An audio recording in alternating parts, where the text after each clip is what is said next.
Se lo voy a preguntar al señor Rivera Díaz, Albert de nombre, que es presidente de Ciudadanos, que amablemente ha venido esta mañana por aquí. ¿Qué tal, Albert? ¿Cómo está? Buenos días. ¿Qué tal? Buenos días, don Carlos. Celebro saludarle. Igualmente. A usted, si usted fuera presidente del gobierno, miembro del mismo, ¿qué sensación tendría si el presidente vasco o el catalán le dicen que no van a una conferencia de presidentes? Bueno, en primer lugar, creo que hace bien el Gobierno, y así también se lo acordamos en ese acuerdo de investidura, de convocar inmediatamente una conferencia de presidentes para hablar de la nueva ley de financiación autonómica, de infraestructuras, de una tarjeta sanitaria para toda España, en fin, de temas que defienden justamente eso, la igualdad y la autonomía, ¿no? Dicho eso, yo además como catalán creo que también puedo hablar de eso. Me parece que dejar la silla vacía, ¿no?, de una comunidad autónoma que no es tu partido, que no es Convergencia, que no es Esquerra Republicana, que son todos los catalanes o todos los vascos, me parece una grave irresponsabilidad. Es no ir a trabajar el día de trabajo, es ausentarse de tu lugar de trabajo, porque al final esa silla reservada para el Gobierno de la Generalitat o para el Endacari representa a todos los vascos y a todos los catalanes, ¿no? Así que me parece una irresponsabilidad, una nueva irresponsabilidad del Gobierno catalán y vasco. Yo en eso apoyo al Gobierno en esa idea de que todos tenemos que estar en esa conferencia. Me parece importante que esas conferencias se celebren periódicamente y con contenido sustancial, no solo, digamos, una mesa con 17 banderitas y la bandera de España, no, hay que hablar de asuntos sustanciales que hablan de la igualdad y también de la autonomía y por tanto, en ese modelo autonómico, ese tipo de conferencias se deben celebrar periódicamente y quizá de una manera más sustancial de lo que se ha hecho en los últimos años, ¿no? ¿Usted conoce algún presidente autonómico que esté contento con la financiación que tiene? Pues alguno lo estará, pero no lo dice, ¿no? Porque evidentemente el sudoku, como decía en su día el ministro Solbes, pues no cuadra si todo el mundo pide, unos el PIB, los otros la insularidad, los otros la dispersión territorial, los otros el envejecimiento de la población. Es decir, si cada uno se rige o quiere regirse por un parámetro que le va mejor, digamos, a sus intereses, pues evidentemente no cuadra, ¿no? El pastel del 100% al final es el 180, para entendernos, ¿no? Ahora, hay que ponerse de acuerdo en un modelo, a mi juicio, que tiene que tener tres principios básicos. Uno, tiene que haber un fondo común. La sanidad, la educación, la dependencia, a mi juicio, deben ser garantizados en cualquier rincón de España, ¿no? Un ciudadano español tiene que tener garantizado esos servicios fundamentales en cualquier rincón de España. Dos, tiene que haber corresponsabilidad fiscal. Ya no vale eso de echarle la culpa a Madrid, al Gobierno o a las demás autonomías. Una parte de los impuestos son autonómicos y por tanto tiene que haber corresponsabilidad y quien sube los impuestos a nivel autonómico tiene que explicárselo a los ciudadanos y quien quiere tener 6 televisiones como en Cataluña públicas pues tiene que pagarlas de sus impuestos y explicar por qué no quiere destinarlos a la salud o a la educación. En fin, yo creo que ya basta también de esta idea de que la culpa siempre es de los demás, ¿no? Y finalmente, lógicamente, para mí tiene que haber una caja común. Es decir, la LOFCA es un sistema de corte autonómico, federal, en el que todos participamos de un espacio común y no hay privilegios. Yo en ningún caso apoyaría Ciudadanos una excepción o un privilegio para comunidades autónomas. De hecho, algunos creemos que el País Vasco tiene que acabar siendo, y Navarra, parte de ese sistema autonómico federal, así seguramente acabará siendo el Pacto Fiscal Europeo, pero de momento, como mínimo, que nadie se salga de esa caja común como pretenden los nacionalistas catalanes. Sin embargo, ¿cree que es buena idea la de la señora Sáenz de Santamaría de establecer puentes, contactos con, ella dice, la sociedad catalana, pero bueno, básicamente es el gobierno catalán? Bueno, yo creo que ese es uno de las dicotomías y de las diferencias que hay que hacer siempre en Cataluña, ¿no? Los que somos catalanes y no somos nacionalistas siempre pedimos que precisamente se distinga entre Cataluña y los catalanes y el gobierno catalán o el partido independentista de turno. Ya lo hemos visto. A mí me gustaría estar en esa silla o me gustaría que el presidente de mi comunidad autónoma estuviera sentado en esa silla en la conferencia de presidentes y no va. Pero es que en esa silla resulta que la mayoría de catalanes no son separatistas y por tanto no están presentes la mayoría de catalanes porque la Generalitat no les representa, ¿no?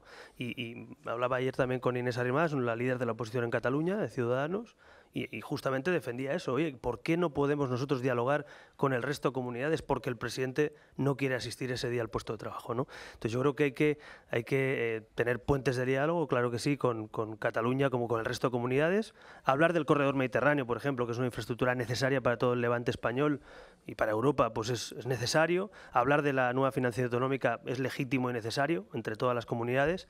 Pero una cosa es hablar de la LOFCA o de las infraestructuras o de los servicios públicos y otra bien distinta es pedir referéndums secesionistas donde nos quitan el derecho a decidir al resto o a todos los españoles, aquellos que lo quieren, ¿no? Así que yo en eso también estoy de acuerdo, que podemos dialogar de algunas cosas, pero siempre dentro de un marco constitucional y democrático y, por supuesto, sin romper la baraja, ¿no?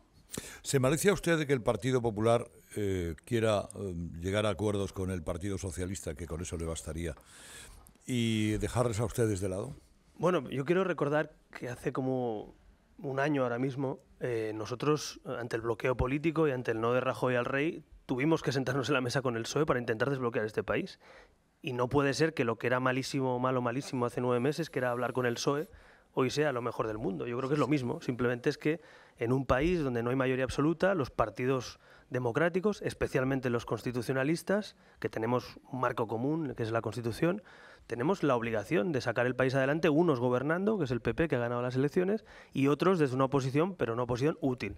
Así que yo soy un convencido, don Carlos, de que tenemos que hablar entre todos. Ciudadanos está negociando los presupuestos o apoyando presupuestos o leyes en Andalucía o en La Rioja o en Madrid o en Castilla y León o en otras comunidades autónomas sin gobernar, estando en la oposición. Así que nosotros somos unos convencidos, bienvenidos a los que se han dado cuenta ahora, después de 30 años, que hay que hablar entre partidos nacionales, no solo con nacionalistas, y eso es bueno para España. Hoy en día, en vez de estar negociando el gobierno los presupuestos pues con Convergencia o con Esquerra Republicana, como hacían el PP y el PSOE históricamente, pues los está negociando con Ciudadanos o también con el PSOE, y me parece que eso es mejor, desde luego, que no hacerlo con partidos que quieren defender la secesión, ¿no?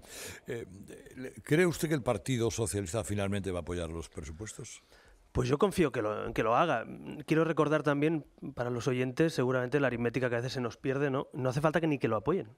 Simplemente con que se abstengan y permitan que el PP y Ciudadanos los saquemos adelante y podamos negociar esos presupuestos, nos conformamos. Quiero decir, si el PSOE no bloquea, si el PSOE simplemente permite que se tramiten, esos presupuestos saldrán. Ahora, si el PSOE bloquea, si el PSOE vuelve al no es no de Pedro Sánchez, si el PSOE sigue diciendo que no en los presupuestos que ni ha visto, porque esto es lo más preocupante. El PSOE dice que no en unos presupuestos que ni conoce, que no están elaborados, ¿no? Me parece una imprudencia en un país sin mayoría absoluta decir que no a unos presupuestos que no has leído. Entonces, a mí me parece que el PSOE tenía que ser más prudente, viendo lo que ha tenido que girar en estos últimos meses, y que por lo menos se siente en la mesa, como ha hecho Ciudadanos. Nosotros hemos negociado con el PP pues, que se amplíe la baja por paternidad, que se ha puesto en marcha, que se amplíe la tarifa plana para los autónomos en España, que haya un complemento salarial para los jóvenes, que se destinen más partidas en la lucha contra el fraude o en la educación. Es decir, más vale negociar y sentarse en la mesa con el gobierno para sacar unos mejores presupuestos adelante o más justos, que no ponerse en el bloqueo y volver a bloquear el país. Yo en eso invito y espero que el PSOE reflexione y que en las próximas semanas pues permita por lo menos que el PP, Ciudadanos o quien se sume pues podamos tramitar los presupuestos. Sí. María Edurne quiere hacerle una pregunta también, Sostres. José María, adelante. Sí, señor Rivera, yo le quiero preguntar por el que es uno de los problemas fundamentales de esta legislatura, obviamente Cataluña, y el independentismo. Y en este caso le quiero preguntar sobre el grado de acuerdo que tienen ustedes, ciudadanos, con el Partido Popular en la respuesta al independentismo esta legislatura. Por supuesto, ustedes están de acuerdo claramente en el no al referéndum, pero de lo demás, en lo que se puede negociar, ofrecer al independentismo catalán. ¿Lo han hablado, por ejemplo, en la cena del otro día, en otras reuniones? Bueno, de hecho, en el pacto de investidura hay un punto que se llama Pacto por la Unión o Pacto por la Constitución, en el que pretendemos extender el acuerdo entre Ciudadanos y el PP, la defensa del marco constitucional, también al PSOE y a otros partidos, ¿no? A mí me parece que gobierne quien gobierne España, los partidos separatistas tienen que tener claro que no hay fisuras, tienen que tener claro que no hay atajos, es decir, que los territorios no tienen derechos, que somos los españoles los que tenemos derechos sobre todo el territorio, ¿no? Y por tanto eso me parece importante que se incluyera en el acuerdo de investidura. Dicho eso, es verdad que hay cosas que sí que se pueden negociar, no que se pueden, que se deben. He puesto varios ejemplos. El plan de infraestructuras nacional, pues a mí me parece sensato que igual que hablamos pues del AVE a Galicia o igual que hablamos de infraestructuras aeroportuarias en otras comunidades, pues también hablemos de algunas necesidades que tiene Cataluña, Valencia o Murcia, ¿no? Es decir, parece que eso forma parte de un país normal y descentralizado. También de la financiación autonómica que paga la sanidad, la educación, la dependencia. Claro que hay que hablar de eso y es legítimo. Que nadie confunda debatir sobre eso con causas independentistas, ¿no? Porque es legítimo querer también lo mejor para tus servicios públicos o para tu tierra, ¿no? Así que yo sí que creo que el gobierno debe hablar de todo eso. Yo celebro también que el gobierno haya entendido después de un tiempo que el diálogo no es malo en sí mismo, lo que es malo es ceder en algunos asuntos importantes como la soberanía, y en eso estamos de acuerdo. Si el gobierno entra a una dinámica que yo no lo creo, pero si entra una dinámica de privilegio, es decir, de dar un trato fiscal o de cupo privilegiado para un territorio u otro, pues nosotros estaremos en contra. Si el gobierno negociara, por ejemplo, con el PNV que la política penitenciaria de presos de ETA pues cambiara de lo que ha sido las últimas décadas en ese pacto antiterrorista, Ciudadanos también estaría en contra, ¿no? Si hubiera una concesión de referéndum, que no la va a haber, espero, pues también. Ahora, dentro del marco de diálogo normal de la Constitución, nos parece necesario incluso que el Gobierno abra la mano a un diálogo autonómico, como un país autonómico que somos, ¿no?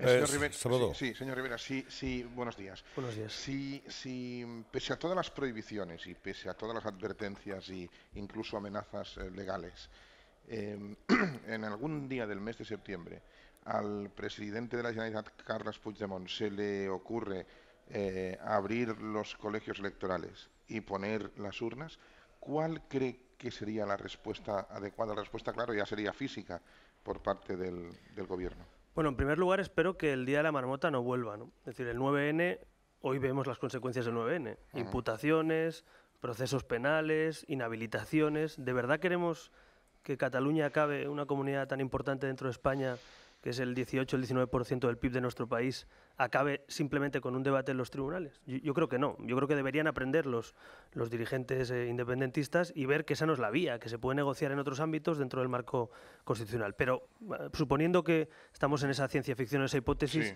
de que eso sucede, hombre, pues yo pienso que es mucho mejor evitarlo que ir a posteriori. Es decir, el gobierno tiene mecanismos, sin duda, porque los funcionarios que abren los colegios electorales al final son funcionarios, porque los que tienen que hacer cumplir las leyes al final son funcionarios del Estado, ¿no? Así que yo creo que hay medidas para evitar, por ejemplo, que se abran colegios electorales o que la televisión pública en Cataluña haga propaganda de un referéndum que no es legal. Es decir, ahora, eso sí, hay que hacerlo a priori para evitar procesos penales. Es decir, a mí me gustaría evitar lo que hoy estamos viendo. Yo no quiero ver inhabilitaciones ni procesos penales de dirigentes políticos, básicamente porque hay que evitar eso. No hay que cometer el delito y luego juzgarlo. Hay que evitar el delito y en ese sentido me parecería más sensato que con medidas cautelares, con advertencias en definitiva, se protegiera por un lado a los funcionarios que tienen que cumplir la ley y también se advirtiera que el incumplimiento de la ley pues tiene consecuencias, ¿no? Pero esa hipótesis espero que no llegue porque, insisto, el 9N es el ejemplo de lo que no hay que hacer, es el ejemplo de lo que no funciona, así que espero que la Generalitat reflexione. Lo que pasa es que, Albert, hay un momento en el que ya que puso a pego a terra. A esto me refería. Sí, exacto. Es decir, hay un momento en el que ya estamos en el suelo, ya no mire. Es decir, hay un momento en el que hay que enviar los guardias. Porque dice la autoridad competente catalana, vamos a poner las urnas sí o sí. Dice los tribunales que no. Advierten las fuerzas políticas, el gobierno, todo lo que queramos. Pero insisten. Bueno, pues al final hay que mandar los guardias.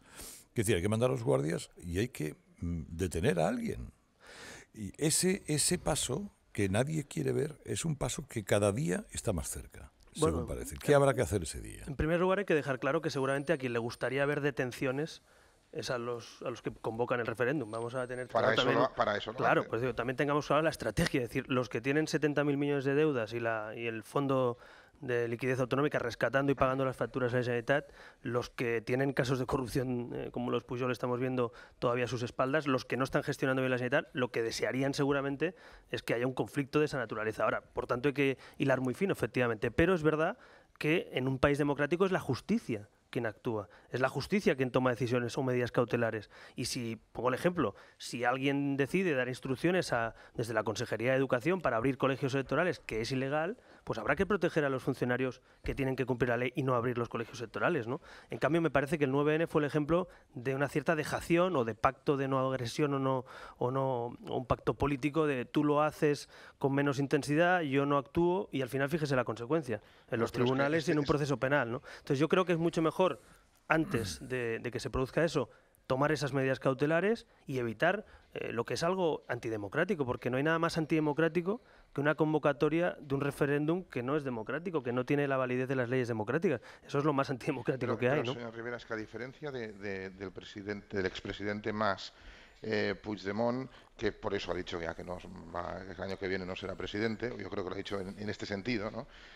Va a quemar las naves en esto, es decir, va a darle intencionalidad política al referendo y lo va a convocar. Esto es lo que usted y yo lo sabemos, Mas es diferente de Puigdemont, o Puigdemont es diferente de Mas, y por lo tanto, como le preguntaba Carlos, creo que todas estas cosas cautelares no van a tener efecto, es decir, va a llegar un día en que estos señores van a decir, abrimos los colegios y ponemos las urnas. En aquel momento el Estado puede retirar aquellas urnas con guardias civiles, o sea, ¿cuál es precisamente sabiendo que el independentismo busca esta confrontación y busca este referendo no tanto para contar los votos, sino para buscar la confrontación con el Estado y, digámoslo entre comillas, hacer quedar mal al Estado como un gobierno liberticida que no permite las urnas. Entonces, ¿cómo se gestiona esto? Porque cautelarmente es posible que no se pueda. El 9N no se pudo gestionar cautelarmente. El 9N no se quiso gestionar cautelarmente, no nos equivoquemos. Hubo un pacto implícito entre Artur Mas y Rajoy para que Artur Mas le intentara dar menos